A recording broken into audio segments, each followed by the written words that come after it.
Hello everyone, आज हम लोग पढ़ने वाले हैं क्लास 10th की साइंस की बुक से chapter number 1 chemical reactions and equations के नोट्स। तो चलिए इस नोट्स को स्टार्ट करते हैं। यहाँ पर सबसे पहला है केमिकल रिएक्शंस। केमिकल रिएक्शंस क्या होते हैं? Chemical reactions is the process by which two or more substances react with each other. Chemical reactions वो प्रोसेस होता है जिसमें दो या दो से ज़्यादा सब्सटेंसेस एक दूसरे के साथ रिएक्ट करते हैं टू फॉर्म न्यू सब्सटेंस, और क्या बनाते हैं? एक नई सब्सटेंस बनाते हैं विद डिफरेंट प्रॉपर्टीज़। और जो नई सब्सटेंस बनती है उनकी जो प्रॉपर्टीज़ होती है वो अलग होती है। आगे लिखा है it can't be reversed by physical methods. और जो नए सब्सटेंस बनते हैं उनकी प्रॉपर्टीज़ अलग होती है और उसे फिजिकल मेथड्स के ज़रिए पहले जैसा नहीं किया जा सकता। ओके, नेक्स्ट है these are the following changes to determine that the chemical reaction has taken place. अब हमें कैसे पता चलेगा कि कोई केमिकल रिएक्शन हुआ है कि नहीं? तो इसके लिए यहाँ पर 4 पॉइंट दिए गए हैं। पहला पॉइंट है चेंज इन स्टेट। जब भी केमिकल रिएक्शन होता है तो पदार्थ में यानी सब्सटेंसेस में चेंज हो जाती है उसकी स्टेट, यानी कि वो सॉलिड से लिक्विड और लिक्विड से गैस बन जाता है। दूसरा पॉइंट है चेंज इन कलर।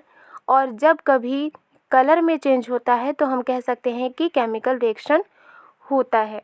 नेक्स्ट है एवोल्यूशन ऑफ गैस, यानी कि जब भी केमिकल रिएक्शन होता है तो उसमें गैस बनती है। फॉर एग्जांपल, जिंक को सल्फ्यूरिक एसिड के साथ जब हम लोग मिलाते हैं और वो रिएक्ट करता है तो उसमें से हाइड्रोजन गैस निकलती है। तो ये जो गैस है, हाइड्रोजन गैस का उत्सर्जन हुआ है, यानी उसका एवोल्यूशन हुआ है, तो हम कहेंगे कि यहाँ पर केमिकल रिएक्शन हुआ है। नेक्स्ट है चेंज इन टेम्परेचर। जब कभी भी नए प्रोडक्ट में टेम्परेचर का चेंज होता है, जब कोई नया प्रोडक्ट बनता है उसमें टेम्परेचर अगर चेंज होता है तो हम कहेंगे कि वहाँ केमिकल रिएक्शन हुआ है।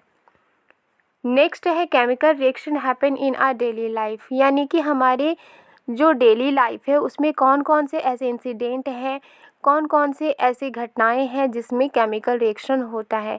तो अगर आपके एग्ज़ाम्स में पूछा जाए तो इसके कुछ एग्जांपल्स आप लिख सकते हैं। पहला है डाइजेशन इन फूड, यानी कि जब हम खाना खाते हैं और वो खाना जब पचता है तो जो खाना पचता है वो खाना भी पचने की जो प्रोसेस है वो भी एक केमिकल रिएक्शन है। नेक्स्ट है रेस्पिरेशन, यानी हम लोग ब्रीद इन करते हैं, ब्रीद आउट करते हैं, राइट। ऑक्सीजन हम लोग ब्रीद इन करते हैं और कार्बन डाइऑक्साइड ब्रीद आउट करते हैं। तो ये जो प्रोसेस है ये भी केमिकल रिएक्शन होता है। नेक्स्ट है रस्टिंग ऑफ आयरन, यानी कि लोहे में जंग लगना भी एक केमिकल रिएक्शन है जो हमारे डेली लाइफ में हमें देखने को मिलता है। नेक्स्ट है फॉर्मेशन ऑफ कर्ड, यानी दही का जमना भी एक केमिकल रिएक्शन है। नेक्स्ट है reactants who take part in chemical reaction, यानी कि केमिकल रिएक्शन में जो पार्ट लेते हैं, जो हिस्सा लेते हैं, ऐसे सब्सटेंसेस को रिएक्टेंट्स कहा जाता है। जैसे कि अगर मैग्नीशियम को हम लोग रिएक्ट करते हैं, अगर मैग्नीशियम को अगर हम लोग बर्न करते हैं, जलाते हैं, तो वो ऑक्सीजन के कांटेक्ट में आता है, तो ये क्या है? रिएक्टेंट्स है। और ये मिलकर क्या बनाते हैं? मैग्नीशियम ऑक्साइड बनाते हैं, राइट। तो मैग्नीशियम और ऑक्सीजन क्या है? रिएक्टेंट्स हैं। और प्रोडक्ट किसे कहते हैं? The substance which are formed in a chemical reaction, वो सब्सटेंस जो कि केमिकल रिएक्शन के दौरान बनते हैं उसे प्रोडक्ट कहते हैं। जैसे कि यहाँ पर जो मैग्नीशियम है और ऑक्सीजन है वो क्या है? रिएक्टेंट्स हैं, लेकिन जब इसमें केमिकल रिएक्शन होता है तो मैग्नीशियम ऑक्साइड बनता है, तो ये जो मैग्नीशियम ऑक्साइड है वो है प्रोडक्ट्स। नेक्स्ट है, यहाँ पर एग्जाम्पल हम लोग देख लेते हैं। When magnesium ribbon burned in air or oxygen gives us magnesium oxide. अगर एग्जाम्पल आपको लिखने को कहा जाए तो आप रिएक्टेंट्स और प्रोडक्ट के दोनों के एग्जाम्पल सेम लिखिएगा और यहाँ पर मेंशन कीजिएगा कि जब मैग्नीशियम और रिबन जो है और ऑक्सीजन के साथ जब रिएक्ट करता है तो वो क्या देता है? मैग्नीशियम ऑक्साइड, जिसमें मैग्नीशियम जो है और ऑक्सीजन जो है वो रिएक्टेंट्स होता है। तो मैग्नीशियम रिबन जब जलती है तो वो ऑक्सीजन के कांटेक्ट में आती है, जिससे कि एक नया प्रोडक्ट बनता है मैग्नीशियम ऑक्साइड। यहाँ पर मैग्नीशियम और ऑक्सीजन रिएक्टेंट्स हैं और जो मैग्नीशियम ऑक्साइड है वो प्रोडक्ट है। नेक्स्ट है केमिकल इक्वेशन। केमिकल इक्वेशन किसे कहते हैं? अ chemical reaction can be represented by chemical equation. Chemical reaction chemical equation के जरिए रिप्रेजेंट किया जा सकता है। It involves uses of symbols of substances of reactant and product with mention of physical state। जब भी हम केमिकल इक्वेशन लिखते हैं तो जो सब्सटेंसेस होते हैं, रिएक्टेंट और प्रोडक्ट जो होते हैं, उनका फिजिकल स्टेट के साथ ही उन्हें उनके सिंबल्स को हम लोग लिखते हैं। जैसे कि जो मैग्नीशियम होता है, जब वो बर्न होता है ऑक्सीजन के कांटेक्ट में, ऑक्सीजन के प्रेजेंस में, तो हमें कौन सा प्रोडक्ट मिलता है? Magnesium oxide. तो मैग्नीशियम जो है वो क्या है? सॉलिड है। ऑक्सीजन क्या है? गैस है। और मैग्नीशियम ऑक्साइड क्या है? सॉलिड है। तो मैग्नीशियम के बगल में हम लोग ब्रैकेट में लिखेंगे S, ऑक्सीजन के बगल में ब्रैकेट में लिखेंगे G, और मैग्नीशियम ऑक्साइड के बगल में हम लोग लिखेंगे S। और यही इसका क्या है? फिजिकल स्टेट है। तो इस तरह से हम लोग केमिकल इक्वेशन लिखते हैं। नेक्स्ट है एक्वस सॉल्यूशन। एक्वस सॉल्यूशन किसे कहते हैं? It is a solution in which solvent in water. यानी कि कोई भी चीज़ जब घुलती है तो पानी में घुलती है तो उसे कहते हैं एक्वस, और जो पानी होता है वो अपने अंदर उस चीज़ को घोलती है। तो इस तरह के सॉल्यूशन को कहा जाता है एक्वस सॉल्यूशन। नेक्स्ट है how to balance a chemical equation. यानी केमिकल इक्वेशन को कैसे बैलेंस किया जाता है। यहाँ पर हमने एग्जाम्पल लिया है आयरन वाटर का। यहाँ पर आप देख सकते हैं Fe मीन्स फेरिक भी होता है, और ये वाटर है, और ये फेरिक ऑक्साइड, और ये हाइड्रोजन। तो यहाँ पर जो इस तरफ है ये है रिएक्टेंट्स, और इस तरफ है वो है प्रोडक्ट्स। तो यहाँ पर Fe को हम लोग आयरन कहते हैं, राइट, और H2O को वाटर कहते हैं। अब इस इक्वेशन को हम लोग ब्रैकेट में डाल देंगे। Fe को हमने ब्रैकेट में लिखा, H2O को हमने ब्रैकेट में लिखा, Fe3O4 को हमने ब्रैकेट में लिखा, और हाइड्रोजन को भी हमने ब्रैकेट में लिखा। जो भी हम लोग नंबर लिखेंगे वो इस ब्रैकेट के बाहर लिखेंगे, राइट। यहाँ पर एक बॉक्स हम लोग बनाएंगे। इसमें पहले कॉलम में हम लोग लिखेंगे एलिमेंट, दूसरे कॉलम में हम लोग लिखेंगे रिएक्टेंट, और तीसरे कॉलम में हम लोग लिखेंगे प्रोडक्ट। कितने सारे एलिमेंट हैं इस इक्वेशन में? तो 3 एलिमेंट हैं। पहला है Fe यानी आयरन फेरिक, दूसरा है हाइड्रोजन, और तीसरा है ऑक्सीजन। अब हम लोग ये देखेंगे कि इस इक्वेशन में रिएक्टेंट और प्रोडक्ट में एक एलिमेंट में कितने सारे नंबर ऑफ एटम्स हैं।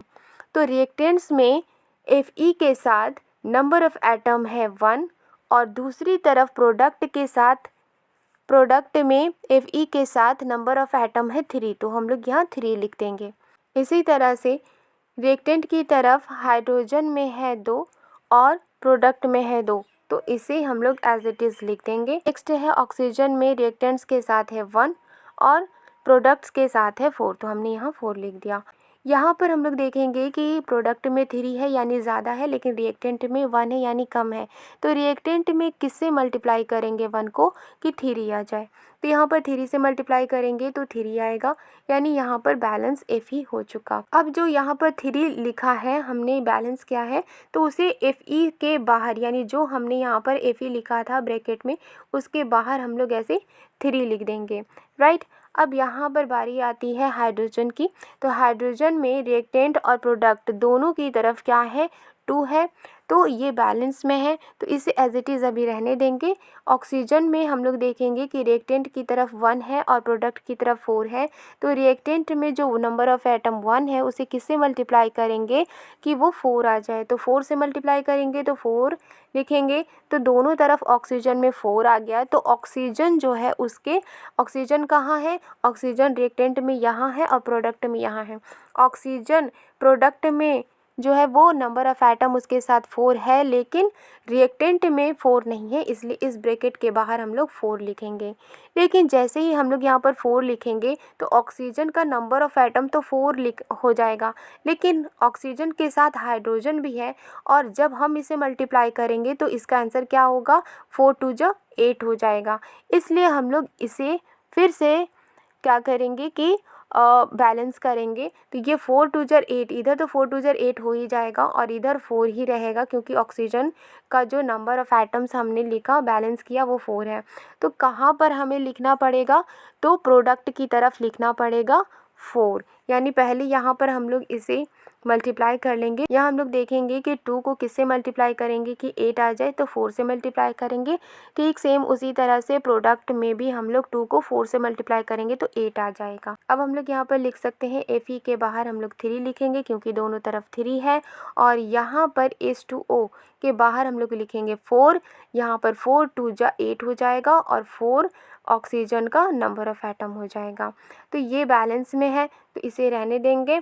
और यहाँ पर हम लोग देखेंगे कि Fe की तरफ क्या है, पहले से ही 3 था, इसे एज इट इज़ रहने देंगे और हमने इसे बैलेंस नहीं किया था क्योंकि ये पहले से ही नंबर ऑफ़ एटम्स इसमें थे। अब यहाँ पर हम लोगों ने बैलेंस किया था प्रोडक्ट की तरफ, 4 हमने लिखा था, इसलिए हाइड्रोजन के बगल में हम लोग 4 लिख देंगे। तो इस तरह से हम लोग इसे बैलेंस कर सकते हैं। नेक्स्ट एग्जांपल हम लोग यहाँ पर मैग्नीशियम ऑक्सीजन का ले सकते हैं। मैग्नीशियम में कितने नंबर ऑफ़ एटम्स हैं, ऑक्सीजन में कितने नंबर ऑफ़ एटम्स हैं, इस तरफ मैग्नीशियम ऑक्साइड के कितने नंबर ऑफ़ एटम्स हैं, तो इस तरह से हम लोग आसानी से कर सकते हैं। इसे सबसे पहले हम लोग ब्रैकेट में डाल देंगे। ऑक्सीजन के नंबर ऑफ़ एटम्स 2 हैं, तो इधर भी हम लोग ब्रैकेट के बाहर 2 लिख देंगे, तो ऑक्सीजन के भी नंबर ऑफ़ एटम्स 2 होंगे। लेकिन साथ में मैग्नीशियम भी है, तो इसमें क्या करेंगे, तो ये 2 mg हो जा रहा है, यानी कि मैग्नीशियम ऑक्साइड के 2 नंबर ऑफ़ एटम्स, तो इसलिए हम लोग इधर भी 2 लिख देंगे। तो ये बैलेंस हो जाएगा। मैग्नीशियम क्या है, सॉलिड है, ऑक्सीजन क्या है, गैस है, और मैग्नीशियम ऑक्साइड क्या है, सॉलिड है। तो इस तरह से हम लोग इसे बैलेंस करेंगे। नेक्स्ट है why do we need to balance a chemical equation. Chemical equation को बैलेंस करने की ज़रूरत क्यों होती है, तो इसका आंसर लिखिएगा, law of conservation of mass matter can nether be created nor destroyed in a chemical reaction. हमने पढ़ा है क्लास 9th में कि जो कंजर्वेशन ऑफ मास मैटर होते हैं तो वो ना तो डिस्ट्रॉय किए जा सकते हैं, ना ही उन्हें क्रिएट किया जा सकता है। जो एटम है ना उनको क्रिएट किया जा सकता है और ना ही उन्हें डिस्ट्रॉय किया जा सकता है। इसलिए जो इक्वेशन हमारा होता है, एक तरफ रिएक्टेंट होता है, एक तरफ प्रोडक्ट होता है, तो इसमें जो नंबर ऑफ़ एटम्स है वो अनबैलेंस होता है, इसलिए हमें उसे बैलेंस करने की ज़रूरत होती है। So number of elements involved in chemical reaction should remain same at reactants and product side. इसलिए केमिकल रिएक्शन में अगर दोनों तरफ नंबर ऑफ़ एटम्स बैलेंस नहीं है तो हम उन्हें बैलेंस करते हैं। नेक्स्ट है types of chemical reaction. Chemical reaction कितने तरह के होते हैं, तो पहला है यहाँ पर कॉम्बिनेशन रिएक्शन। कॉम्बिनेशन रिएक्शन किसे कहते हैं, the reaction in which 2 or more reactants combine to form a single product. इस तरह के रिएक्शन में 2 या 2 से ज़्यादा रिएक्टेंट्स आपस में मिलते हैं, कंबाइन होते हैं, रिएक्ट करते हैं और एक सिंगल प्रोडक्ट बनाते हैं, उसे कहते हैं कॉम्बिनेशन रिएक्शन। इसके एग्जाम्पल हम लोग देखेंगे, तो इसके एग्जाम्पल है बर्निंग ऑफ कोल, राइट। जब कोल जलता है तो वो ऑक्सीजन के प्रेजेंस में जलता है, तो इससे हमें क्या मिलता है, कार्बन डाइऑक्साइड, जो कि एक गैस है। नेक्स्ट है फॉर्मेशन ऑफ वाटर, यानी कि जब हाइड्रोजन गैस और ऑक्सीजन गैस आपस में रिएक्ट करते हैं तो हमें क्या मिलता है, वाटर मिलता है। तो ये एग्जाम्पल है कॉम्बिनेशन रिएक्शन के। नेक्स्ट है decomposition reaction. In this reaction a compound splits into 2 or more substances is called decomposition reaction. इस तरह के रिएक्शन में एक सब्सटेंस होता है, एक रिएक्टेंट्स होता है और वो स्प्लिट्स हो जाता है, यानी टूट जाता है 2 या 2 से ज़्यादा सब्सटेंसेस में, यानी प्रोडक्ट्स में। इस तरह के रिएक्शन को हम कहेंगे डिकम्पोजिशन रिएक्शन। जैसे कि मान लीजिए एक रिएक्टेंट्स है ए, और जब ये रिएक्ट होता है तो ये किस में टूट जाता है, बी और सी में, यानी 2 प्रोडक्ट में ये टूट जाता है। तो इस तरह के रिएक्शन को हम क्या कहेंगे, डिकम्पोजिशन रिएक्शन। डिकम्पोजिशन रिएक्शन 3 तरह के होते हैं। पहला है थर्मल डिकम्पोजिशन, दूसरा है इलेक्ट्रोलाइटिक डिकम्पोजिशन और तीसरा है फोटोलाइसिस डिकम्पोजिशन। यानी कि जब एक रिएक्टेंट आपस में रिएक्ट होता है हीट के जरिए, जब वो रिएक्ट होता है और वो टूट जाता है 2 या 2 से ज़्यादा प्रोडक्ट्स में, तो उसे कहते हैं थर्मल डिकम्पोजिशन। यहाँ पर एग्जाम्पल है कैल्शियम कार्बोनेट का। कैल्शियम कार्बोनेट एक सिंगल रिएक्टेंट है और जब उसे हीट किया जाता है तो हमें क्या मिलता है, कैल्शियम ऑक्साइड और कार्बन डाइऑक्साइड। नेक्स्ट है electrolytic decomposition. When decomposition is carried out by passing electricity, यानी कि ऐसा डिकम्पोजिशन जो कि इलेक्ट्रिक पास करने पर होता है उसे कहते हैं इलेक्ट्रोलाइटिक डिकम्पोजिशन। इसका एग्जाम्पल है H2O, यानी कि वाटर में अगर इलेक्ट्रिक करंट पास किया जाता है तो दो प्रोडक्ट बनते हैं, पहला है हाइड्रोजन गैस और दूसरा है ऑक्सीजन गैस। नेक्स्ट है photolysis decomposition. When decomposition is carried out in presence of sunlight, ऐसा डिकम्पोजिशन जो कि सनलाइट के प्रेजेंस में होता है उसे कहते हैं फोटोलाइसिस डिकम्पोजिशन। इसका एग्जाम्पल है सिल्वर क्लोराइड को जब हम लोग सनलाइट में रखते हैं तो यहाँ पर क्या बनता है, सिल्वर बनता है और क्लोरीन बनता है, right. Above reaction is used in black and white photography. ये जो ऊपर का रिएक्शन है वो ब्लैक एंड वाइट जो फोटोग्राफी है उसमें यूज़ की जाती है। केमिकल रिएक्शन कितनी तरह का होता है, इसका तीसरा रिएक्शन क्या है, displacement reaction. The reaction in which more reactive element displaces less reactive element from its solution. इस तरह के सॉल्यूशन में जो ज़्यादा रिएक्टिव एलिमेंट होते हैं वो कम रिएक्टिव एलिमेंट को उसी के सॉल्यूशन में से हटा देते हैं। इस तरह के रिएक्शन को डिस्प्लेसमेंट रिएक्शन कहा जाता है। इसका एग्जाम्पल है Fe प्लस कॉपर सल्फेट। जब आयरन को कॉपर सल्फेट से रिएक्ट करवाया जाता है तो Fe क्या है, मोर रिएक्टिव एलिमेंट है, यानी आयरन मोर रिएक्टिव एलिमेंट होता है, इसलिए जब वो रिएक्ट करता है कॉपर सल्फेट से तो वो इसके सॉल्यूशन में से ही कॉपर को हटा देता है और फिर जो प्रोडक्ट बनता है और Fe किसके साथ मिलता है, सल्फेट के साथ। तो यहाँ पर FeSO4 जो कि एक्वस है और ये कॉपर को अलग कर देता है। इस तरह के रिएक्शन को कहा जाता है डिस्प्लेसमेंट रिएक्शन। नेक्स्ट है double displacement, a reaction in which new compounds are formed by mutual exchange of ions between two compounds. ऐसा रिएक्शन जिसमें आयंस के एक्सचेंज होने से नया कंपाउंड्स बनता है उसे कहते हैं डबल डिस्प्लेसमेंट। इसका एग्जांपल है Na2SO4 यानी सोडियम सल्फेट को जब रिएक्ट किया जाता है BaCl यानी बेरियम क्लोराइड से तो जो प्रोडक्ट होता है वो है BaSO4 यानी बेरियम सल्फेट और 2NaCl यानी सोडियम क्लोराइड। यहाँ पर जो NaCl है वो क्लोराइड के साथ मिलता है और सोडियम क्लोराइड बनाता है और जो SO4 है वो Ba के साथ रिएक्ट करता है यहाँ पर, यानी जो SO4 है सल्फेट है वो Ba यानी कि बेरियम के साथ रिएक्ट करता है तो वो क्या बनाता है, बेरियम सल्फेट। नेक्स्ट है precipitate, it is an insoluble solid. ये एक इनसॉल्युबल सॉलिड होता है that emerges from a liquid solution, जो कि केमिकल रिएक्शन के दौरान ही लिक्विड सॉल्यूशन में बनता है। नेक्स्ट है ऑक्सीडेशन एंड रिडक्शन। ऑक्सीडेशन क्या होता है, the addition of oxygen to substance, यानी कि किसी सब्सटेंस में जब ऑक्सीजन ऐड होता है, the removal of hydrogen from a substance, और सब्सटेंस में हाइड्रोजन रिमूव होता है उसे कहते हैं ऑक्सीडेशन। यानी कि किसी सब्सटेंस में ऑक्सीजन का ऐड होना और हाइड्रोजन का रिमूव होना उसे कहते हैं ऑक्सीडेशन। इसका एग्जाम्पल है 2Cu + O2। इसमें Cu के साथ ऑक्सीजन रिएक्ट हुआ तो Cu के साथ ऑक्सीजन जुड़ गया तो यहाँ पर हुआ ऑक्सीडेशन। नेक्स्ट है रिडक्शन। रिडक्शन किसे कहते हैं, the addition of hydrogen to substance, the removal of oxygen from a substance, यानी कि जब सब्सटेंस में हाइड्रोजन ऐड होता है और ऑक्सीजन रिमूव होता है उसे कहते हैं रिडक्शन। यहाँ पर एक एग्जाम्पल है रिडॉक्स रिएक्शन का। इसमें एग्जाम्पल है CuO + H2 का। तो ये जब रिएक्ट होता है तो ऑक्सीजन और हाइड्रोजन दोनों रिएक्ट करते हैं और यहाँ पर हाइड्रोजन के साथ ऑक्सीजन ऐड होता है। ऐसा रिएक्शन जिसमें ऑक्सीडेशन और रिडक्शन दोनों होता है, ऐसे रिएक्शन को रिडॉक्स रिएक्शन कहा जाता है। नेक्स्ट है effects of oxidation in daily life, यानी हमारे डेली लाइफ में जो ऑक्सीडेशन होता है इसका इफेक्ट्स क्या है। तो इसका पहला है corrosion. When a metal is exposed to substance such as moisture, air, water, acid etcetera for some time a layer of oxide is formed which weakens the metal, hence metal said to be corrode।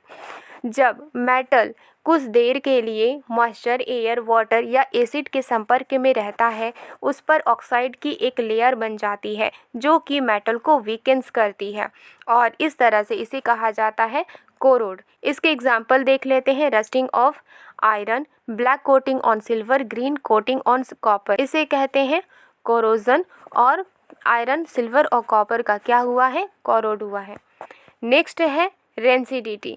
The oxidation of fats and oils when exposed to air is known as rancidity, यानी कि fats और oils का हमारे खाने का जो air के contact में ऑक्सीडेशन होता है उसे कहते हैं rancidity. It leads to bad smell and bad taste of food, और इसकी वजह से जो खाना होता है उसकी जो स्मेल होती है वो अच्छी नहीं होती और जो उसका टेस्ट होता है खाने का वो भी अच्छा नहीं होता। नेक्स्ट है chemical reaction also classify on the base of temperature. जो केमिकल रिएक्शन होता है वो टेम्परेचर के बेस पर भी क्लासीफाई किया जाता है।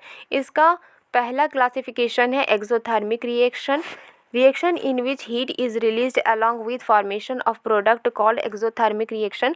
जब रिएक्शन होता है और जो प्रोडक्ट बनता है उस प्रोडक्ट में एक नए प्रोडक्ट के साथ साथ जो हीट रिलीज़ होता है उसे कहते हैं एक्सोथर्मिक रिएक्शन।